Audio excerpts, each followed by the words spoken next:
Well, Kenya's cooperative societies are planning to organize international organizations such as the World Bank to be able to meet with individual cooperative societies and create an avenue for bulk lending to the sector. Joining us now to discuss plans to push cooperative societies as alternative sources of credit for members is Joseph Kibe. He's managing partner at Alpex Consulting. A very warm welcome to you, Joseph. We'd like to jump right into it and just first start talking with what your members would like to come out of this summit that you are planning to host in August. Yeah, thank you very much. I think I need to give you some background about the cooperative sector movement in Kenya. In Kenya, we have about 13,000 registered cooperatives. Of the 13,000, we have 6,000 SACCOs, and then we have 7,000 cooperative societies.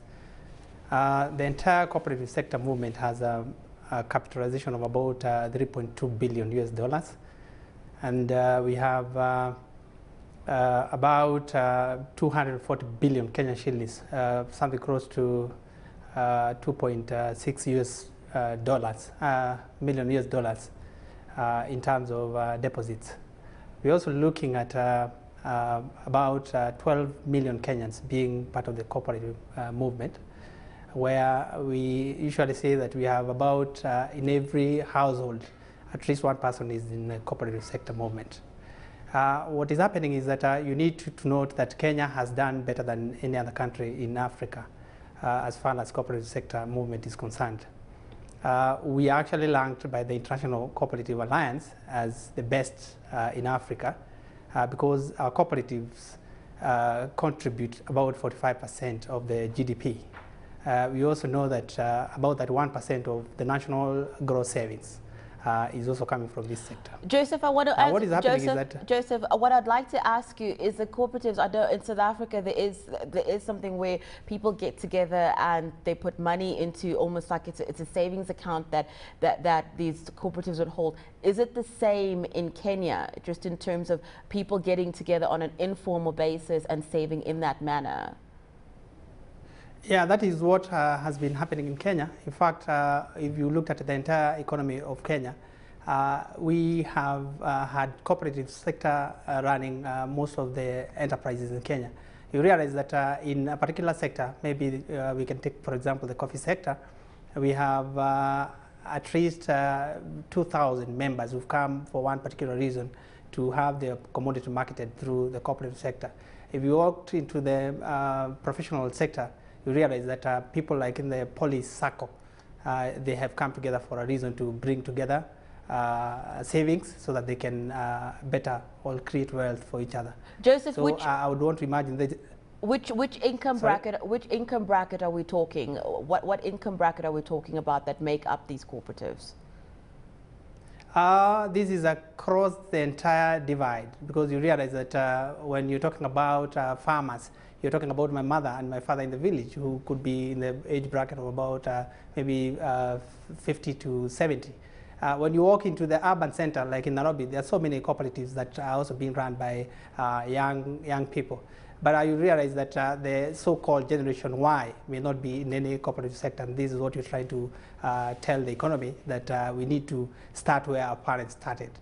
So, Joseph, for my understanding of what the issue is right now, and one of the reasons that we called you on the program, is that you want to, or your organization is working with these cooperatives, that you would have sort of like a formal lending branch and getting international financiers in. You know, could you please just talk to that particular issue? What is happening is that the cooperative sector has had a couple of issues. One, we have the macroeconomic environment, where we've had a problem with the interest rates. Today, if you walked into a bank in Kenya, you'll pay, or you'll be given a loan at the interest rate between 20 and 25%. The other thing that you're looking at is about the inflation rate. Today, our inflation rate is about 16%. This actually affects the disposable income for these people. You're also looking at the way the forex, the unstable forex rate that has been rocking our country. So basically, that is one problem. The other thing that we're trying to say is that there has been a deficit. This sector requires about 280 billion Kenyan shillings in terms of loans. But what the banks are able to supply is about 120 billion Kenyan shillings. That means it's a deficit of about 170 billion Kenyan shillings, close to about maybe 1.9 or 2 billion US dollars. So this is what we're trying to look for. We're looking for the 2 billion US dollars in terms of financing, which the local market cannot be able to give. So speak to us about the structure of how it would work. How are you wanting to set this up? Because my understanding is that you are going to have a summit in August. You're going to be talking about certain issues that face this particular sector. And so far, the reports that we are receiving is that the summit has attracted 15 international financiers. What are you saying to them in terms of how this is going to be structured and how they can meet this need? What is going to happen? We have invited delegates across the entire cooperative sector. We anticipate to have about 2,000 delegates who are going to be CEOs and the chairmen of cooperatives in Kenya and the region. What is going to happen is that the international financiers would have to take this as a serious engagement, because we are going to bring the cooperatives into one platform where they will come, and the international financiers, the 15 that you're talking about, will come in and showcase what they have. I know the local banks will be interested as well, but what we're trying to say is that now that they have had the 20 billion Kenyan shillings worth of loans to the SACCOs, then they must let the international financiers take into the balance, which is about 2 billion US dollars. But Joseph, so this is going to be what I'd like to find out, are you going to operate differently from the way the banks operate? Because you were talking about high interest rates with the banks.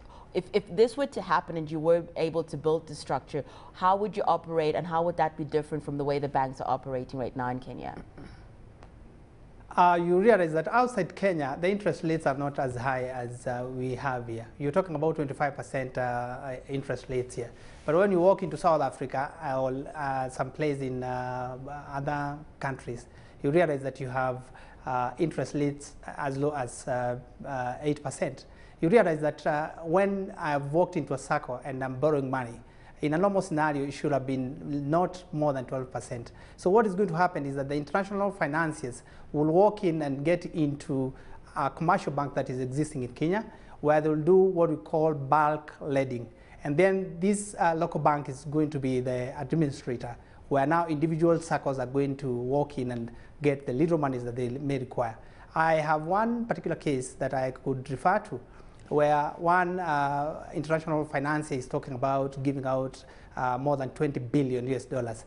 This would not be to one SACCO, because you walk down into a SACCO and realize that they have only maybe financial needs up to maybe 3-4 million US dollars. So what will happen is that one bank, local bank, will have to be appointed as the administrator of this kind of arrangement, and then they'll walk down to individual SACCOs. Joseph, there's so much I want to ask you, but we do have to wrap it. Thank you so much for joining us. We've run out of time. That was Joseph Kibe. He's managing partner at Alpex Consulting.